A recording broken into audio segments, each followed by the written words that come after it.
తమిళనాడులోని విరుధునగర్లో భారీ పేలుడు సంభవించింది. బాణసంచా తయారీ కేంద్రంలో పేలుడు చోటు చేసుకుంది. అయితే ఈ ప్రమాదంలో 18 మంది మృతి చెందారు, పలువురికి గాయాలయ్యాయి. వెంటనే వారిని సమీప ఆసుపత్రికి తరలించారు. మరోవైపు మంటలు భారీగా ఎగసిపడుతూ ఉన్నాయి. ఫైర్ సిబ్బంది ఇప్పటికే చేరుకున్నారు. మంటలు ఆర్పేందుకు తీవ్రంగా శ్రమిస్తూ ఉన్నారు. పేలుడు ధాటికి భవనం అయితే పూర్తిగా ధ్వంసమైపోయింది. శిథిలాల కింద పలువురు చిక్కుకున్నట్లుగా కూడా సమాచారం అందుతోంది.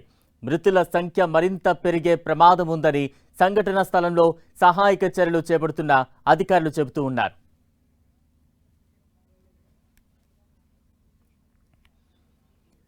తమిళనాడులోని విరుధునగర్లో భారీ పేలుడు సంభవించింది. బాణసంచా తయారీ కేంద్రంలో ఈ పేలుడు ఒక్కసారిగా సంభవించింది.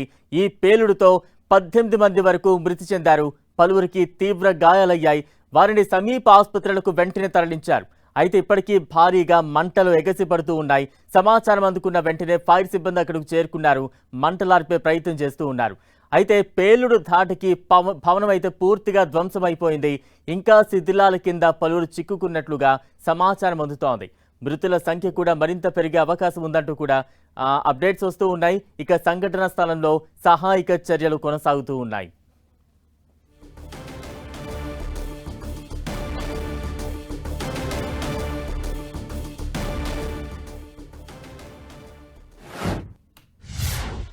తమిళనాడులోని విరుధునగర్లో భారీ పేలుడు సంభవించింది. బాణసంచా తయారీ కేంద్రంలో ఈ పేలుడు సంభవించింది.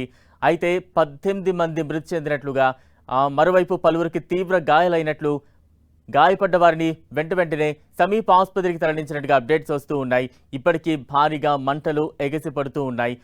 సమాచారం అందుకున్న ఫైర్ సిబ్బంది వెంటనే ఘటనా స్థలానికి చేరుకున్నారు. మంటలు ఆర్పే ప్రయత్నం చేస్తూ ఉన్నారు. అయితే పేలుడు ధాటికి భవనం పూర్తిగా ధ్వంసమైపోయింది. శిథిలాల కింద మరికొంతమంది చిక్కుకున్నట్లుగా సమాచారం అందుతోంది. మృతుల సంఖ్య కూడా పెరిగే అవకాశం ఉన్నట్టుగా అప్డేట్స్ వస్తూ ఉన్నాయి. సంఘటనా స్థలంలో సహాయక చర్యలు కొనసాగుతున్నాయి.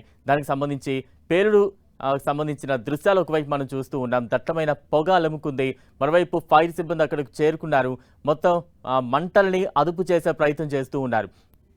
తాజా అప్డేట్స్ అందించేది మా ప్రతినిధి మురళి సిద్ధంగా ఉన్నారు. మురళి, చెన్నైలో తమిళనాడులోనూ మరోసారి టపాకాయలగూడెంలో భారీ ప్రమాదం సంభవించింది. ఇదే విరుధునగర్ జిల్లాలో సరిగ్గా వారం క్రితం భారీ ప్రమాదం జరగగా ఈవేళ తాజాగా మరో ప్రమాదం సంభవించింది. ఈ బాణాసంచి తయారీ కేంద్రంలో జరిగిన పేలుడు దాటికి అక్కడే పనిచేస్తున్న 18 మంది దుర్మరణం పాలయ్యారు. మరికొంతమంది తీవ్రంగా గాయాల పాలయ్యారు. దాదాపు ఒక 4 ఫైర్ ఇంజన్ల సాయంతో మంటలను ఆర్పే ప్రయత్నం చేస్తున్నారు. ఇంకా కూడా చాలా మంది ఆ శిథిలాల కిందే ఇరుక్కుపోయినట్లు భావిస్తున్నారు.